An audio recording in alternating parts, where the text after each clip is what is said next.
Hey, I'm Scott, and today we're going to unbox this brand new monitor from Desview. And as far as I can tell, the main appeals of this monitor are that it's very lightweight, which is great for gimbal use and smaller cameras, and it's very, very cheap with pretty much the same functions you'd expect to see on other monitors that are in or around this price range. So I'm pretty excited to get into this and see how it works, see how the menu and interface all works, and check out things like how many mounting points it has and just how quick and easy it is to use, because I think that's a pretty important feature of a monitor, especially something that's supposed to be so convenient with these small and lightweight design. So anyway, before I really ramble on too much, let's get into this box, see what's included as far as accessories and things like that. We'll give my first impressions and go through the menu and just check out some of the key features here.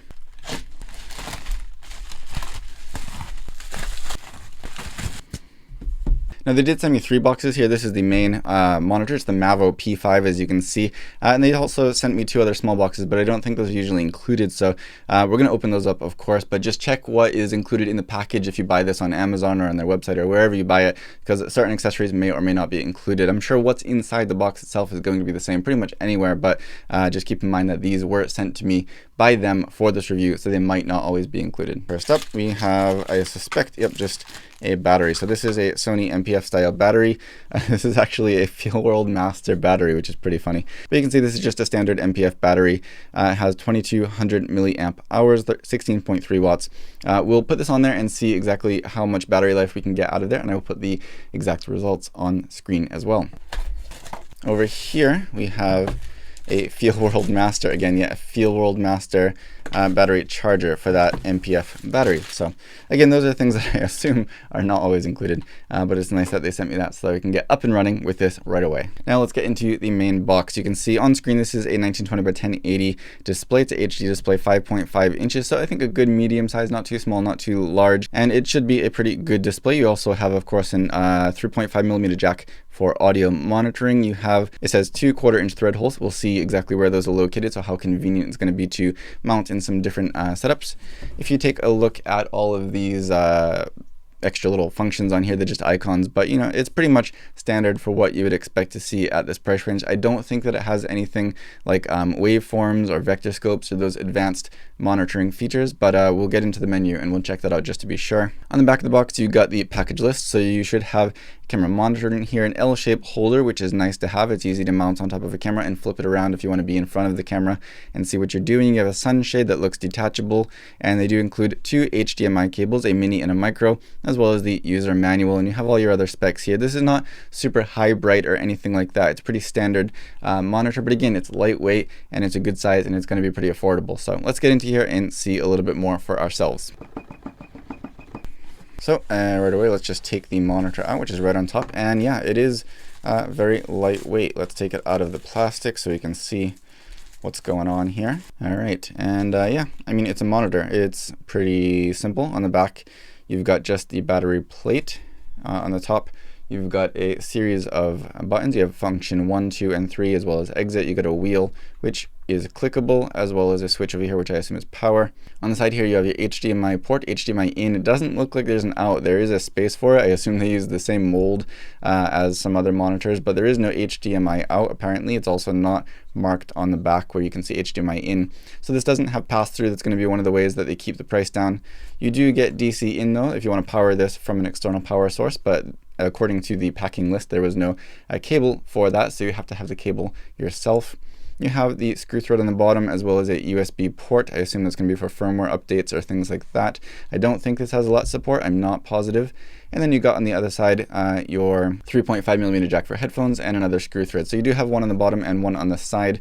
So you can use that arm like they said was included. I haven't taken it out yet. Or you can use something like a ball head or a magic arm if you want to mount this from the bottom. On the front, you have this kind of little frame here that's got a little bit of Velcro on there, so that way you can attach the sunshade. And that's similar to some other monitors that I've seen in this design as well. Let's go ahead and pull off this plastic. It's a good feeling. And now let's just set that aside and see what else is in the case. You got your sunshade here, which is going to be a Velcro on design. So you can see right there, it's just a felt lined sunshade, and it's got that little bit of Velcro strip right around the edge, so you can Velcro that right onto the monitor. Let's go ahead and just do that now. You just boom, and it's good to go. And you can take it off in seconds. So it's pretty standard, pretty easy to use, but you got that sunshade included. Let's put that aside. Bring this box back over here. Underneath this little divider here, you've got your accessories. You got what I assume is the arm here for mounting this. Let's take that out. And I'm curious to see if this is going to be the type that you can adjust the angle without having to loosen the screw, or if you're going to have to loosen the screw to make adjustments. There are two different designs that I've seen in this type of arm. There's no locking pins on here, and there was also no indentation for those locking pins on the side of the screw thread, so I'm assuming this is not going to be the type that you can adjust the angle without loosening this. So you're going to have to loosen this to adjust it if you want to flip it around to be in front and to be in back. But still, it's nice and fairly easy to do. You also get a cold shoe on the side there if you want to put a microphone or a wireless receiver or something like that on there. Otherwise, it's just a standard metal arm with a cold shoe mount on the bottom. And there is, of course, a screw thread in the bottom there as well. So if you wanted to mount it on here that's then attached to something else that has a 1/4-20 screw in the end, you can do that as well. Like I said, you get two HDMI cables in here, a micro and a mini. So we'll put those aside for now. I also got a little Desview microfiber cloth. I don't know if that's going to always be included, but I got one.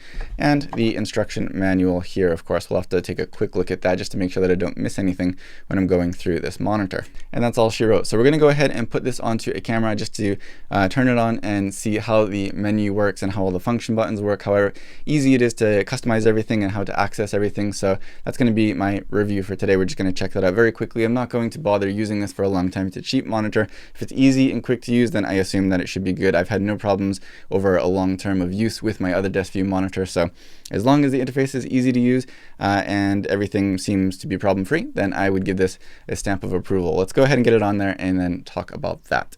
All right, so as we go through this, forgive me for this cable coming across here. I just connected this to my overhead camera so you can actually see on the screen what I'm doing as far as touching these function buttons on the top. But we have this camera right over here that we're going to record the screen with. Let's go ahead and turn this on and see how it works. Okay, and the startup time.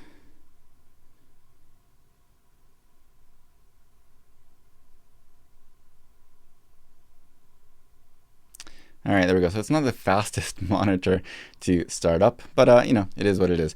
That's fine. So now we can see there's already something turned on.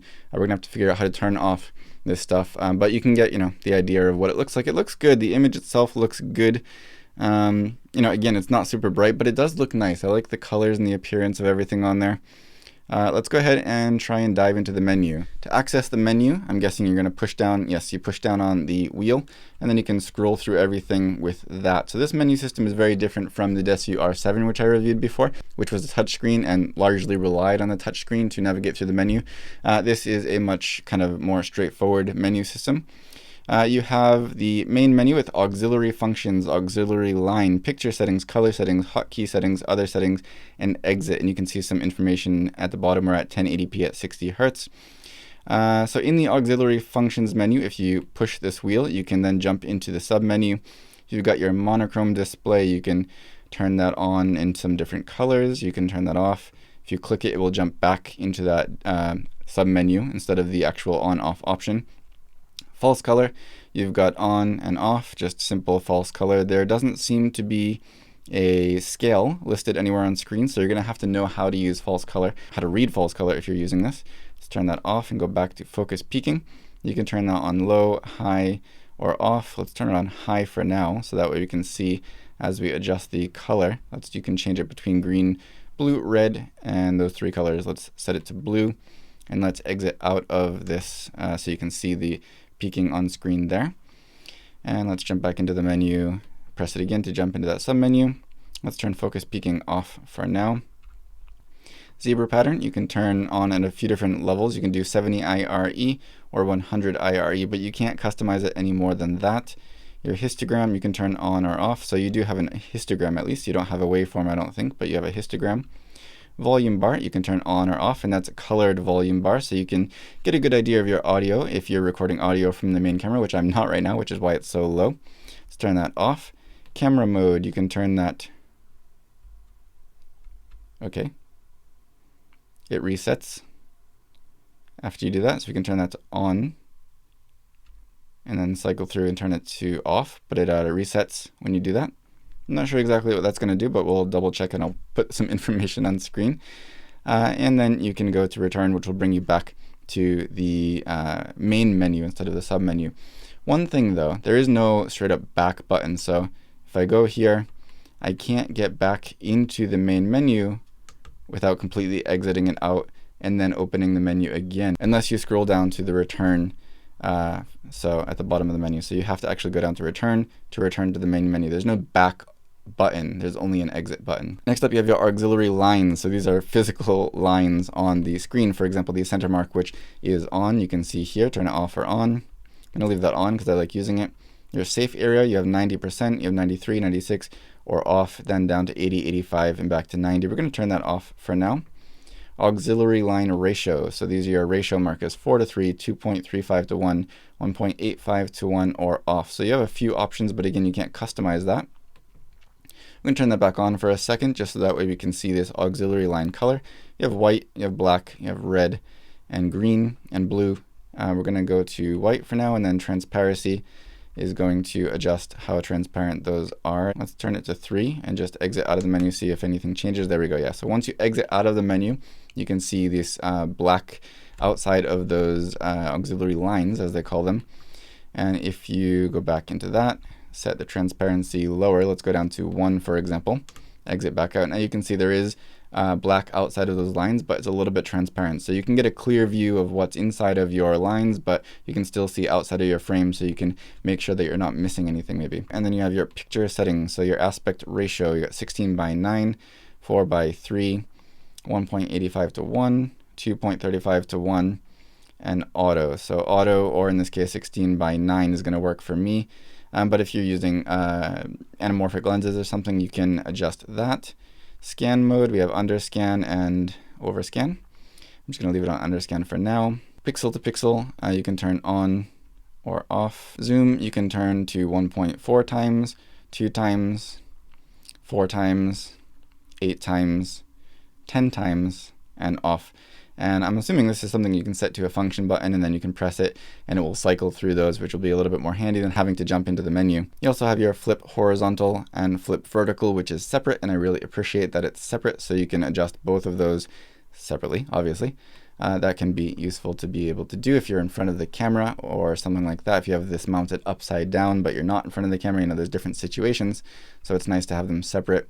You can also freeze your image, which is pretty standard on these monitors, so now you can see nothing's happening. Noise reduction, so you can go on middle, high, or off. Next up is color settings, so this is where you can go in and dial this in, and I'm not going to bother calibrating this right now, but you can adjust pretty much everything you'd expect to adjust: your brightness, contrast ratio, saturation, hue, sharpness, backlight.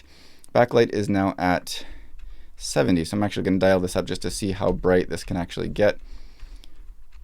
It didn't really change all that significantly, but yeah, you can adjust the backlight. I'm going to go back down just in case my image is now overexposed. And yeah, you can adjust your color temperature: red, green, blue. If you set that to custom, I'm sure you can adjust the red, green, and blue yourself, user, whatever it's called. But yeah, I'm going to probably calibrate this at a different time, but you do have a good amount of control over this, and there's numbers. It's not just sliders or anything like this, so you can dial it in precisely, and you can repeat those settings. If anything gets messed up, you can go back in and dial it in again, which I appreciate. Hotkey settings, these are going to be for your F1, F2, and F3. Let's just check what you can customize to those hotkeys. You got your false color, focus peaking, peaking color, center mark, safe area, aspect ratio, scan mode, pixel to pixel, zoom, flip horizontal, flip vertical, freeze, camera mode, mute, zebra pattern, histogram, volume bar, monochrome display, false color. So a lot of those things that you would expect to be able to map to the function keys seem to be able to do that. I'm going to go into the zoom for a second, and I want to check if it will zoom in one by one the different ratios, the different amounts of zoom as you click it. So clicking once, zoom is off.